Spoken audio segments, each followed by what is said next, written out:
COVID-19 was discovered in the United States, governors implemented varying strategies to try and mitigate the effects of the virus. With New York City being one of the hardest hit cities in the world, New York Governor Andrew Cuomo took a heavy-handed approach. Governor Cuomo and Mayor de Blasio have taken center stage in the lockdown debate, while New York City business owners and professionals have been silenced. Now, restaurants and schools have been closed for almost a year, and people are fleeing the city. Although most people are fearful of speaking out and risking their businesses or jobs, we spoke with a few people brave enough to share their stories on how the pandemic and lockdowns have affected their lives and the lives of people they know. On March 15, 2020, Governor Cuomo closed all public schools, which remained closed until the end of the school year. Adam, a special ed teacher at a Brooklyn public high school, sees firsthand how remote learning is impacting his students. I'm a teacher. I'm a special ed teacher. I teach 10th grade mainly, and my politics are, for the most part, pretty, I would say, liberal. Was it January when we all first found out about it, in China? And I was working. I was teaching full time. I teach at a high school in Brooklyn. I think I felt the way most of us did.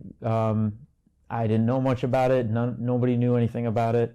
And at the time I thought, this is what we have to do. We have to stop school. We have to all shut everything down and stay at home. And I went along with it. I mean, I really thought it was the right thing to do for a while. I mean, back then we thought it was going to be temporary. We thought it was going to be a few months, maybe. And now it's looking like it'll be over a year. And that, to me, I mean, look, time will tell. I could be wrong. But in my opinion, the effect on the kids, especially on my students, is going to be drastic. They're the ones I believe, who are really going to suffer. I already went to high school. I'll be fine. But my students, they're not learning anything remotely. This is just my opinion. Maybe other teachers would disagree. I understand that. But I think this is really just a wasted year. And for a lot of 14, 15-year-olds, especially those with learning disabilities, those who really benefit from related services. So a lot of my students, I really believe we're making a huge mistake. It's just not worth it. It's just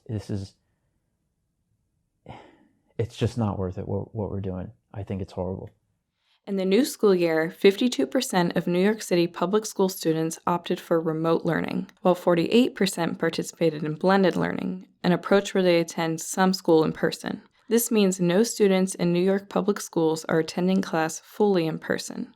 For teachers like Adam, this situation has introduced greater challenges for his students. Like I said, I'm a special ed teacher, but I mainly teach chemistry. So it's 10th grade, and so it's all done through Zoom. Right now, what I'm doing is teaching maybe half the content I taught last year.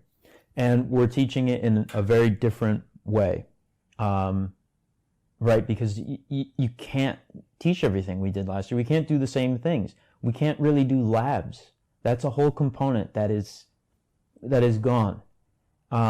You can try to do these home labs, but it's not the same.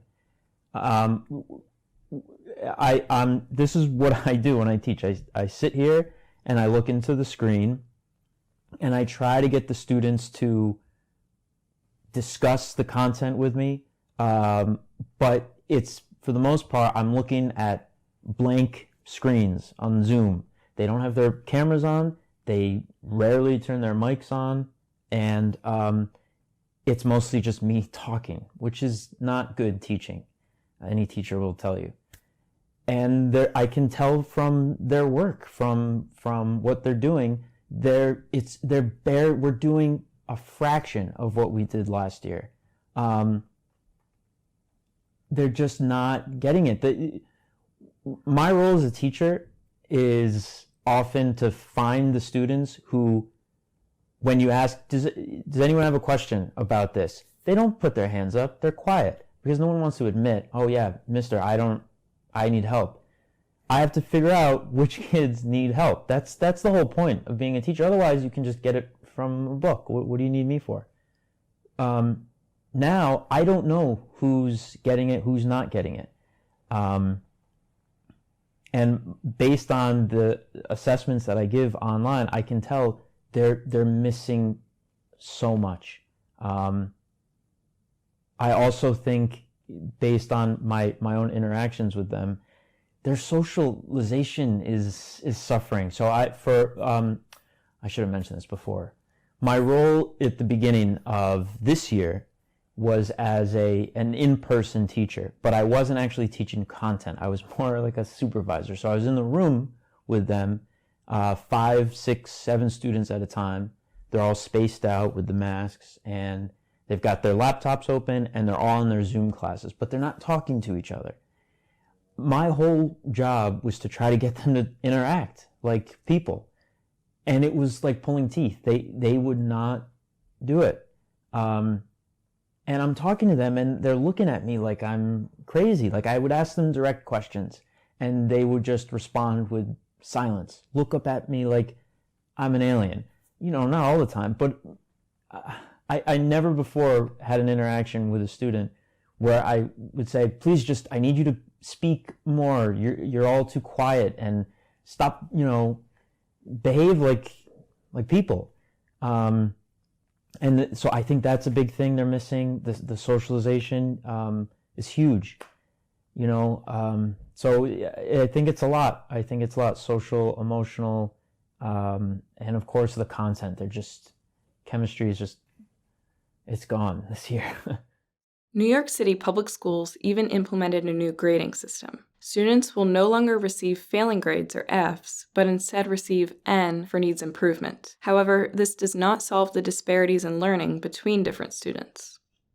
So I teach at a high school, like I said, in Brooklyn, and I would say that it's predominantly Hispanic, a lot of Arabic students, a lot of Chinese students. A lot of the students have parents from a different country, don't speak English, and didn't go to high school here. And a lot of them have to work and are not really able to help them with, for example, their chemistry homework. So I think about my own high school experience, and I imagine if I were to go through this where I went to high school and with my parents, I think they might have been able to help me. They might have gone through my textbooks or whatever and been able to help. I don't think that's the case for a lot of my students. A big part of being in school is having time for tutoring, extra help, because they're not all of them, but a lot of them are not getting this help at home. That's that's one of the reasons I wanted to work at the school, and so again, I think the difference between the socioeconomic the socioeconomic difference here. If you had the wealthier students, they can afford tutors. Their parents maybe can afford to stay at home. They're working at home. They can help them anyway. I think a lot of my students are not getting that. In fact, I have one student who was telling me, this is a few weeks ago, he lives with his mom, and his mom goes away on the weekends to work. But she leaves Friday, she comes back Sunday night. And this was a particularly cold weekend. I was asking this student, what are your plans? What are you doing? Just trying to spark some conversation. And he was telling me, well, my mom goes away. And I said, well, what about your friends? Who do you hang out with? He said, well, I have a good friend. He lives in my building, but he's living in Maryland during this. He's there for a while.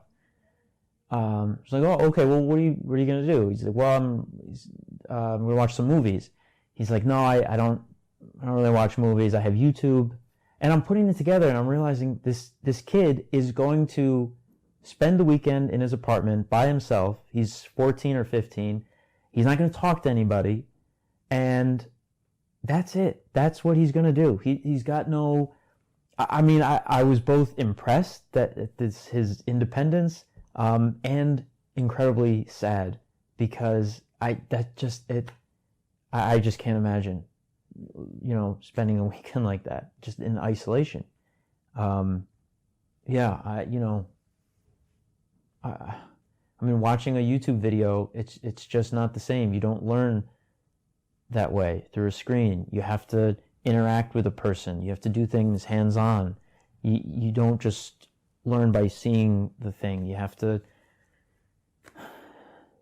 work with it, whatever it is. And I'm afraid we're headed down a different path. And it's just going to be very detrimental for the students in the long run.